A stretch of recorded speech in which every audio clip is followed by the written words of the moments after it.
Hello guys, welcome back in our YouTube channel. तो आज के सेशन में हम देखने वाले हैं क्लास 12th इंग्लिश के पोइट्री का 4th चैप्टर, नाम है जिसका ए थिंग ऑफ ब्यूटी। ठीक है, तो आज इस चैप्टर का हम लाइन बाय लाइन एक्सप्लेनेशन देखने वाले हैं।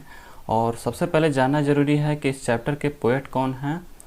तो जॉन कीट्स इस चैप्टर के पोएट हैं। अब आगे देखते हैं अपने एक्सप्लेनेशन पे। Okay, A thing of beauty is a joy forever. Its loveliness increases. It will never pass into nothingness. ठीक है, तो यहाँ पर बताया गया है कि जो थिंग ऑफ ब्यूटी है। अब थिंग ऑफ ब्यूटी क्या है? अब हर एक वस्तु, हर एक व्यक्ति के लिए थिंग ऑफ ब्यूटी अलग अलग चीज़ हो सकती है। ठीक है, थिंग ऑफ ब्यूटी मतलब सुंदरता की वस्तु। अब हर व्यक्ति का अपना अलग अलग पसंद होता है। किसी के लिए जो है कुछ अच्छी चीज़ें होती हैं, किसी के लिए कुछ थिंग्स ऑफ ब्यूटी होती हैं। लेकिन जो ये पोएट हैं उनके लिए जो थिंग ऑफ ब्यूटी है वो है नेचर। ठीक है, प्रकृति जो है इनका थिंग ऑफ ब्यूटी है, यानी सुंदरता की चीज़ें हैं। अब इन्हीं के बारे में पूरा बताया गया है कि जो प्रकृति की सुंदरता होती है वो हमेशा हमें इंजॉय माने खुशी देती है, प्रसन्नता देती है। और इसकी जो लवलीनेस है, इसकी जो सुंदरता है वो हमेशा बढ़ती ही रहती है, समय के साथ कम नहीं होती है मतलब। और ये हमेशा, और ये जो है इट विल नेवर पास, यानी ये कभी भी परिवर्तित नहीं होता। पास इनटू मतलब परिवर्तित। ठीक है, और ये कभी भी परिवर्तित नहीं होता है नथिंगनेस में, यानी जीरो में कभी तो नहीं ये जीरो में तो कभी भी नहीं जाता है। ठीक है, यानी इसकी सुंदरता हमेशा बढ़ती रहती है, ये कभी बर्बाद नहीं होता है। But will keep a bower quiet for us, लेकिन हमें एक शांति में रहने के लिए जो है, शांत रहने के लिए एक छाया प्रदान करती है।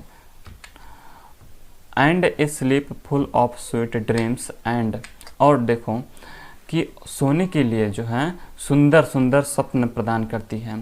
और एंड हेल्थ, और हमें अच्छा हेल्थ भी देती है। एंड क्वाइट ब्रीथिंग, और शांत सांसें भी देती है। इसीलिए देयरफॉर मतलब इसीलिए ऑन एवरी मॉरो, प्रत्येक अगले दिन, are we wreathing a flowery band to bind us to earth, to the earth, यानी कि हम प्रत्येक अगले दिन जो है एक ऐसा फ्लावरी बैंड बनाते हैं, यानी फूलों की एक माला ऐसी बनाते हैं, फूलों की गुच्छा बनाते हैं जो कि हमें पृथ्वी से जोड़ सके। स्पाइट ऑफ डिस्पोंडेंस, अब देखो इसका मतलब होता है कि के बावजूद, स्पाइट ऑफ मतलब के बावजूद, डिस्पोंडेंस मतलब निराशा, निराशा के बावजूद, ऑफ द इनह्यूमन डेथ ऑफ नोबल नेचर्स, अच्छे लोगों की कमी, ऑफ द ग्लोमी डेज, और ग्लोमी डेज, ग्लोमी का मतलब क्या होता है? जो ग्लोमी का मतलब एक तरीके से बोल सकते हो उदासी का दिन। ठीक है, उदासी का दिन जो होता है। And of all the unhealthy and over darkened ways, तो मतलब यहाँ पर बताया गया है कि इन सभी चीज़ों के होने के बावजूद भी, ठीक है, लोग क्या करते हैं कि अपने आप को जो है गलत रास्ते में डाल लेते हैं। ऑफ ऑल द अनहेल्दी, ठीक है, जो हमारे हेल्थ के लिए भी अच्छा नहीं है। एंड ओवर डार्केंड मतलब क्या चीज़ कि अपने आप को लोग गलत रास्ते पे, डार्केंड वेज पे डाल लेते हैं, यानी कि जो रास्ता अंधेरा होता है, गलत रास्ता होता है। Made for our searching yes in spite of all, ठीक है, लोग ऐसी चीज़ें ढूंढते हैं जो कि गलत होती हैं। ठीक है, और गलत चीज़ों के चक्कर में जो है ये पड़ जाते हैं। लेकिन इन सभी देखो फिर कहा yes in spite of all, यानी इन सब चीज़ों के होने के बावजूद भी, some shape of beauty moves away the pall from our dark spirits. अब स्पिरिट्स का मतलब क्या होता है? वैसे स्पिरिट का मतलब आत्मा, और स्पिरिट्स हुआ आत्माओं। ठीक है, जो ब्यूटी होती है, नेचर का ब्यूटी होती है। ठीक है, तो नेचर ब्यूटी के कुछ जो शेप होते हैं, कुछ चीज़ें होती हैं उनकी, जो कि इन सभी चीज़ों पर पर्दा डाल देती हैं। ठीक है, मूव्स अवे द पाल, पाल मतलब पर्दा। ठीक है, तो फ्रॉम आवर डार्क स्पिरिट्स माने हमारी जो गंदी आत्माएं हैं, गलत हमारे अंदर की जो भावनाएं हैं, उन पे भी पर्दा डाल देती है। इतना सब होने के बावजूद भी कि हम लोग गलत रास्ता चुन लेते हैं अपनी ज़िंदगी को आगे बढ़ाने के लिए, अपनी ज़िंदगी में सफल होने के लिए हम लोग गलत रास्ता चुन लेते हैं, लेकिन जो कि कष्टकारी भी होती हैं। ठीक है, लेकिन इन सब के बावजूद भी हम, जो प्रकृति होती है, प्रकृति की कुछ चीज़ें उनको माफ़ करती हैं और उन पे जो है पर्दा डाल देती हैं। Such the sun the moon trees old and young sprout 1 minute भाई, 1 मिनट। स्प्राउटिंग एसिडी बून, ठीक है। अब देखो स्प्राउटिंग का मतलब क्या होता है। स्प्राउटिंग मतलब होता है उत्पन्न करना, ठीक है, पैदा करना। तो जैसे कि यहाँ पर सच, जिस प्रकार सूर्य, मून मतलब चंद्रमा, ओल्ड ट्री यानी पुराने पौधे, पुराने पेड़ और नए पेड़, एंड यंग बोला है ना, तो और नए। स्प्राउटिंग एसिडी बून मतलब छाया प्रदान करते हैं। अब यहाँ पर एक एक वर्ड का देख लो आप। स्प्राउटिंग का मतलब होता है उत्पन्न करना और बून का मतलब होता है वरदान, ठीक है। और तो इस प्रकार से जो है, और सैडी मतलब होता है छाया, आप बोल सकते हो इसको, ठीक है। तो ये लोग जो हैं, और फिर आगे आप देखो 1 मिनट।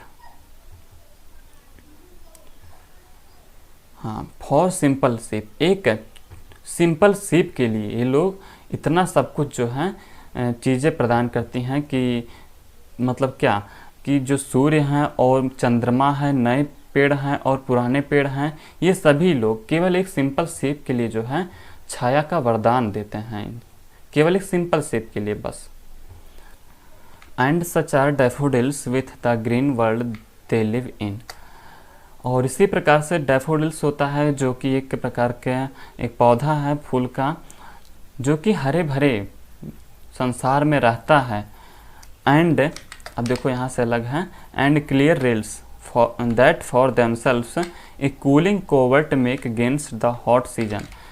अगेंस्ट यहाँ पर अगेंस्ट की बात की गई है कि जो क्लियर रेल्स का मतलब होता है कि आप देखे होंगे जब बारिश होती है तो जंगल में कह सकते हो या फिर आसपास में ही जब देखते होगे कि एक पतली सी धारा टाइप की और लंबी सी रहती है वो, ठीक है, और वो बहती जाती है, पतली सी रहती है लेकिन लंबी, जैसे नदी की तरह रहती है, वो बहती जाती है, तो उसकी बात की गई है।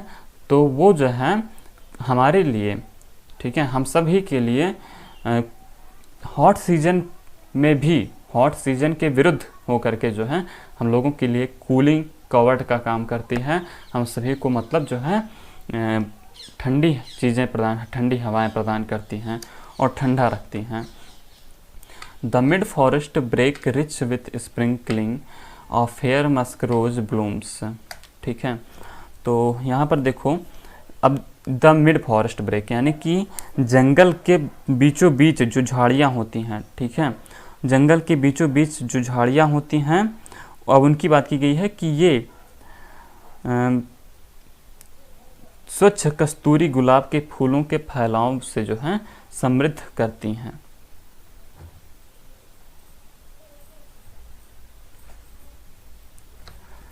And such too is the grandeur of the domes we have imagined for the mighty dead, all lovely tales that we heard or read, ठीक है।